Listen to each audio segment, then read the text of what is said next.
Hello, welcome back to All Things Jazzy. If you are new here, welcome to my channel. Today I'm going to be showing you how I make this sweet moist cornbread from Jiffy Mix. We just enhanced it. Now we're going to start off by adding a few tablespoons of butter and place it in an oven, 400 degrees. Oh, you guys, please preheat your oven. Alright, we're just going to place it in there until the butter melts. And then I'm going to be using 2 boxes of Jiffy Cornbread mix. I have one honey and one original. Don't know how that happened, but whatever. Okay, so I am just adding the items according to the box. Well, for the most part. So I added 2 eggs because it was one for each box. I am also using 2/3 cup of milk.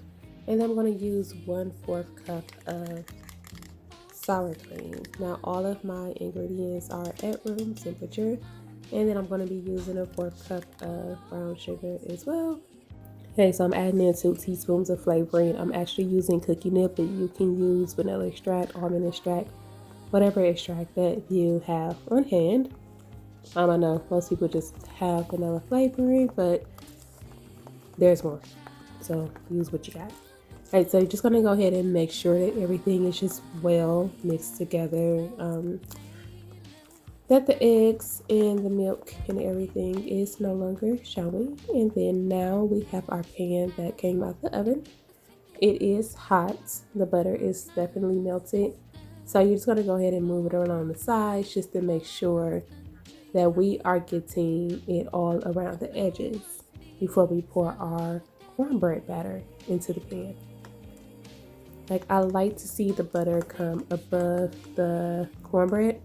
So like, you can see like over here in the corners and things.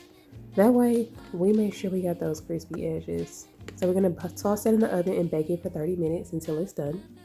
And then we're going to go ahead and melt some butter.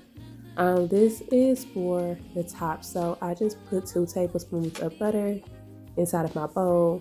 And then now I am adding some honey after I melted the butter. It's not melted all the way because it's a glass little container or bowl or whatever. So it's hot around the edges. So me stirring it up is just going to melt the rest of the butter that didn't melt in the microwave. I don't like butter popping everywhere. So now that the cornbread is out of the oven, it is still hot. So that's why I put something down here on my counter. I am going to use a toothpick just to poke some holes all through it. And then I am going to pour the honey butter all on top of it and spread it around evenly, so that way we have this butter and honey flavor going inside the cornbread as well, and not just sitting around or sticking around on top. Just to add some extra moisture, extra flavor. It's definitely soft. And you guys, I really hope you enjoy it. I was cutting this all super weird, as you're going to see, but I cut up some squares, and you can definitely have a piece of this cornbread with some coffee, juice, however you want, or use it for a meal, but it's so delicious. I hope you guys enjoyed this video. Let me know how you enhance your box cornbread mix, or if you just make yours from scratch, and I'll see y'all in the next one.